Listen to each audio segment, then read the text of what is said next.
have reconciliation if you haven't told the truth. Apologies just don't matter if you don't even know what you're sorry for. And you can't dream about change if you're too afraid to try. Tano takusautu kattaqsimayavu uvunni asit yiissequyuttu qaaya kattaqsimagama amisuali inuipiqqusinginni qaayammangimmata ammalu. I'm really happy to be here because I know that to be exposing my Inuit culture and language and a bit of my history to a lot of Canadians, because I know that a lot of Canadians don't really know about us Inuit, so I'm really proud and thankful, especially with our castmates, to be willing to learn so much about my culture and my language, and I'm really thankful to be here. Nunavut! When you're through with this, let me know, then we'll get everything nice and tight. Nick Ward, Wadja Splicer, Robert Galtin, and I went across the country. We went to all 10 provinces and 3 territories, and we went into a mixture of urban and more remote communities. And in each workshop, we would be joined by a local artist from that community or from that province or territory. It's really important, actually, to engage young people in thinking creatively and incorporating dreams and having completely wild things come from the imagination into what they experience every day, and I love that. And at the end of the day, inspired by what they experienced with the youth in the workshop, they would create a piece, an original piece of dance, poetry, song, and which is now what I'm using as I create the Dreamcatcher's script. These are Inuksuk, the things that make us human. The cold, a small house, the crunch of snow, the night sky, the sunrise, siku, Sea ice, nuna, the land, taril, the sea, skins, fur, and feeding others. This is who we are, Uvilu. Uvilu, Khilapa, Kilapa, Nakasut. Nakasut. When we went into the communities, sometimes kids had never done drama in their lives. Some kids had never built a Dreamcatcher. They didn't know what a Dreamcatcher was. And it was amazing watching every child across the country. I mean, we worked with over 200 kids. And when they say every child is an artist, every child really is an artist. This is a model, a mock-up of our 4-footer. From this 4-footer Dreamcatcher, we'll be hanging the Dreamcatchers that the children are making all across Canada.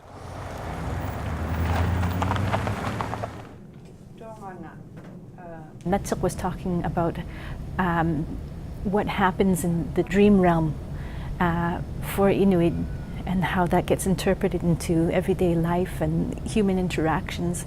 I love having this completely surreal realm being like the normal everyday talk that we have with young people. What do you dream of?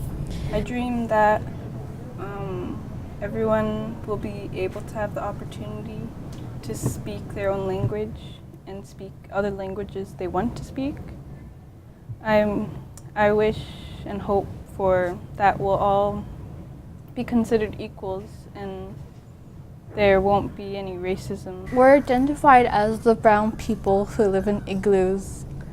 And if we were identified as an equal towards the rest of the world, I think that would help Nunavut a lot more.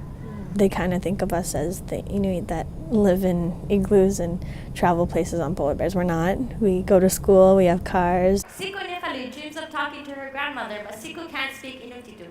Just last year, students were disciplined for speaking their own language because their English-speaking teachers couldn't understand them. Inuktitut will not be implemented into Inuit education until 2029, 30 years after becoming our own territory. First Nations youth are 5 to 7 times more likely to take their own lives than non-First Nations youth. Suicide rates among Inuit youth are 11 times the national average. 11 times. My best friend wrote the song in memory of our friends Robert, Monty, Jennifer, Paulusi, and Gordon to ease the grief of their passing. His song is in Inuktitut.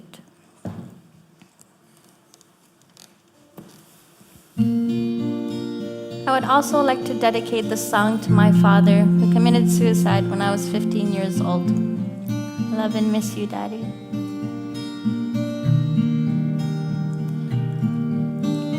Robert,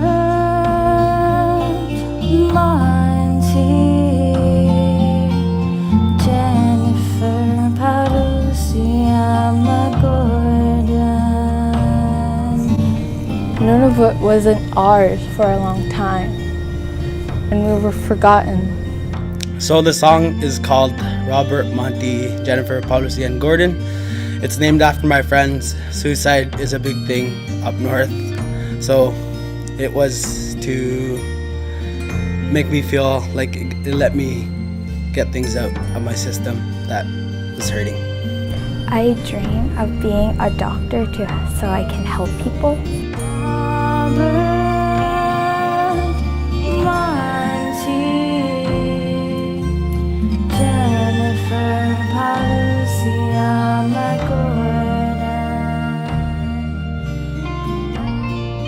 My dream right now is for Nunavut to have proper housing and good education, because it's not that great. For probably Inuksuk to come back a little bit stronger than it is now.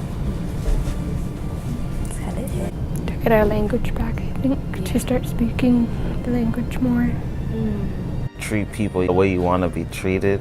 To get our culture back, like more of it.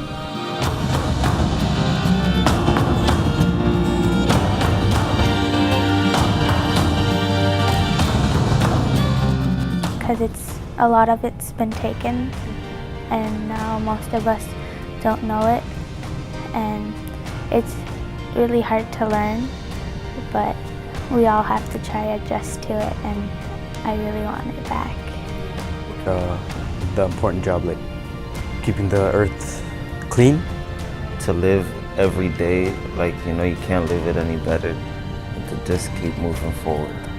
I do the best I can to clean up Iqaluit, and everywhere I go out hunting, I'll pick up the garbage. First of all, being Inuk, that's something I'm very passionate about, and I get to speak up, and I get opportunities like this to be able to talk about who I am and where I come from.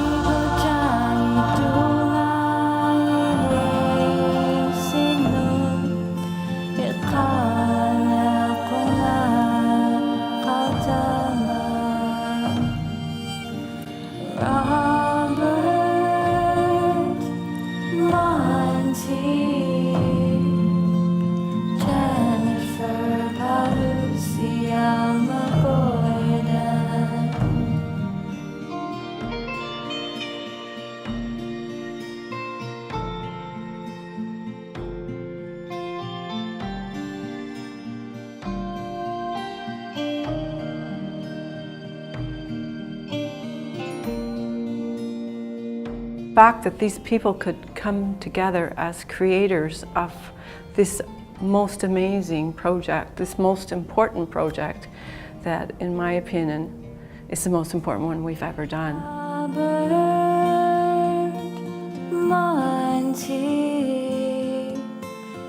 Jennifer, Paulusi, Gordon.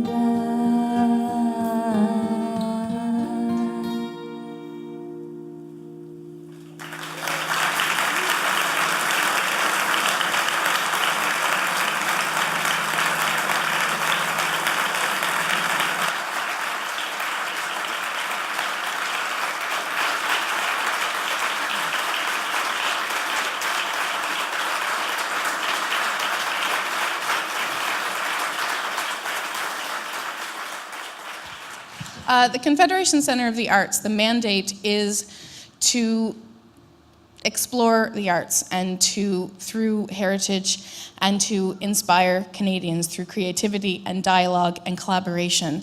And we are also very lucky to have a group of volunteers called the Friends of the Confederation Center, who operate a whole lot of different fundraisers for us, as we are a nonprofit organization. And one of the things that they normally do is to provide a small bursary for one of the young company members. And this year, they just said that one wasn't enough, so they've done two. So there was one in the company back in Charlottetown, awarded earlier today to Jerry Lysa, who, yeah, you're gonna cheer him now,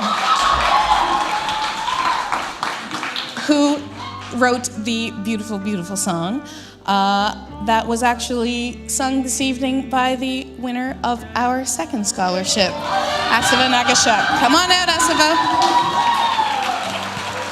Come here.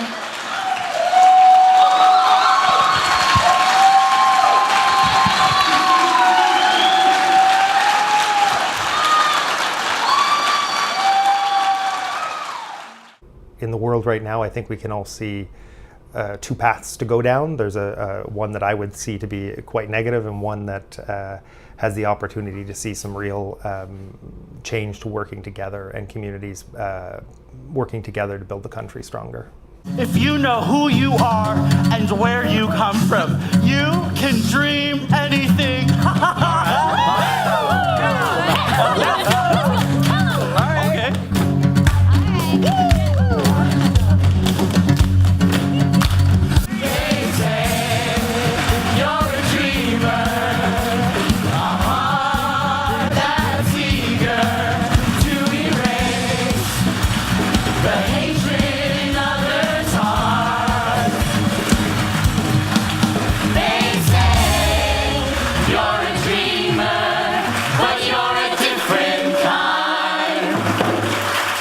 You'll get it right this time.